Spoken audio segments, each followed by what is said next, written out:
નમસ્કાર વિદ્યાર્થી મિત્રો, આપ સૌનું સ્વાગત છે આપણી channel easy learning account with MS માં। આજે આપણે બીએ ની અંદર ગાલા અસાઇનમેન્ટનું પ્રશ્નપત્ર 3 એનો વિભાગ એ અને બી છે એનું સોલ્યુશન કરશું।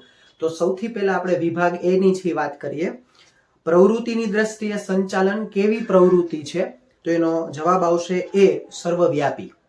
ત્યાર પછી ઉચ્ચ સપાટી સંચાલનમાં કોનો સમાવેશ થાય છે?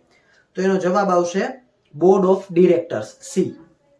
વ્યવસાય મંડળો પોતાના વ્યવસાય માટે કઈ બાબતોનું ઘડતર કરે છે? તો એનો જવાબ આવશે ડી, આચાર સંહિતા। ત્યાર પછી ધ્યેયલક્ષી સંચાલનના સિદ્ધાંતોના પ્રણેતા કોણ હતા? ધ્યેયલક્ષી સંચાલનના, તો એનો જવાબ આવશે એ, પીટર એફ ડ્રકર। એકમનું જીવન ધ્યેય નક્કી કરતી યોજના કઈ છે? તો એનો જવાબ આવશે વ્યૂહાત્મક યોજના। આયોજનનું કાર્ય એટલે શું?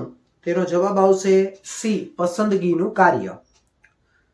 ત્યાર પછી બિન સંચાલન કર્મચારીઓની પસંદગીની પ્રક્રિયા કેવી છે? બિન સંચાલકીય પૂછ્યું છે, તો એનો જવાબ આવશે બી, ટૂંકી અને સરળ। ત્યાર પછી દોરવણીના મુખ્ય તત્વોની સંખ્યા કેટલી છે? તો જવાબ આવશે ડી, 4। અંકુશની પ્રક્રિયાનો પ્રથમ તબક્કો કયો છે? તો જવાબ આવશે ડી, ધોરણોની સ્થાપના। સેના વગરનો ઔદ્યોગિક એકમ સારથી વગરના રથ જેવું ગણાય છે? તો જવાબ આવશે ડી, અંકુશ।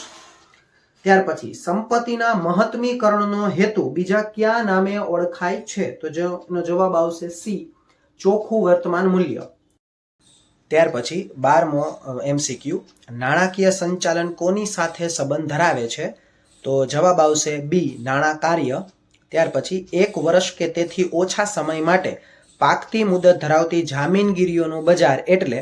તો જવાબ આવશે બી, પ્રાથમિક બજાર। પછી કોલ મની કેટલા દિવસનો વ્યવહાર છે? તો જવાબ આવશે એ, 1 દિવસનો। નીચેનામાંથી કયું કાર્ય બજારીય સંચાલનનું છે એવું પૂછ્યું છે, તો એનો જવાબ આવશે સી, બજાર વિભાજન।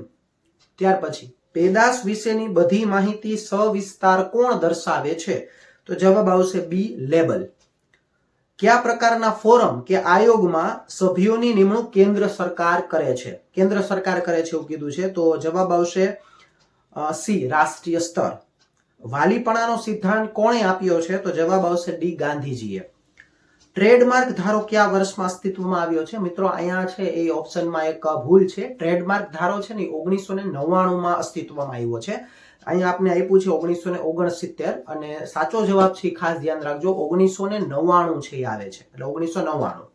ત્યાર પછી નીચેનામાંથી કઈ આર્થિક પદ્ધતિમાં મુક્ત વેપાર જોવા મળે છે? મુક્ત વેપાર છે એ બી આવશે, મૂડીવાદી અર્થતંત્રમાં। ત્યાર પછી વિભાગ બી ની વાત કરીએ તો સૌથી પહેલા પહેલો છે એ આપણે વીએસક્યુ જોઈએ કે એમબીએ નું પૂરું નામ જણાવો, તો એમબીએ નું પૂરું નામ છે માસ્ટર ઓફ બિઝનેસ એડમિનિસ્ટ્રેશન। ત્યાર પછી સંચાલનના કાર્ય વિસ્તારો જણાવો, તો 4 કાર્ય વિસ્તારો છે, બજારીય સંચાલન, માનવ સંસાધન સંચાલન, નાણાકીય સંચાલન અને ઉત્પાદન સંચાલન। ત્યાર પછી જુઓ અને આગળ વધોનો સિદ્ધાંત ક્યારે અપનાવાય છે? તો જવાબ છે કે આયોજન એ સતત ચાલતી પ્રક્રિયા છે। જ્યારે આપણે તબક્કાવાર આગળ વધીએ ત્યારે જુઓ અને આગળ વધોનો સિદ્ધાંત અપનાવવામાં આવે છે। ત્યાર પછી આયોજન અને સંચાલનના કયા કાર્ય સાથે સંબંધ છે? તો અંકુશના કાર્ય સાથે સંબંધ છે। શેર હોલ્ડરોને ડિવિડન્ડ કયા સ્વરૂપે ચૂકવી શકાય? તો શેર હોલ્ડરોને ડિવિડન્ડ માત્ર રોકડ કે ચેક સ્વરૂપે જ ચૂકવી શકાય। ભારતમાં પ્રથમ ડિપોઝિટરી કઈ છે? તો પ્રથમ ડિપોઝિટરી છે એનએસડીએલ, મતલબ કે નેશનલ સિક્યુરિટીઝ ડિપોઝિટરી લિમિટેડ। વેચાણ વૃદ્ધિ એટલે શું? તો વેચાણ વૃદ્ધિ એ ટૂંકા ગાળાના એવા લાભો છે જે ગ્રાહકોને માલ કે સેવાની ખરીદી કરવા માટે પ્રોત્સાહિત કરે છે, તે ગ્રાહકોને ત્વરિત અસર કરે છે। ત્યાર પછી માર્કેટિંગ મિશ્ર એટલે શું? ઉત્પાદકો પોતાની પેદાશોને બજારમાં સફળતાપૂર્વક દાખલ કરવા માટે અને તેના બજારને ટકાવી રાખવા માટે જે વિવિધ નીતિઓનો સમૂહ અપનાવે છે તેને માર્કેટિંગ મિશ્ર કહે છે। સીજીએસઆઈ નું પૂરું નામ જણાવો, consumer guidance society of India.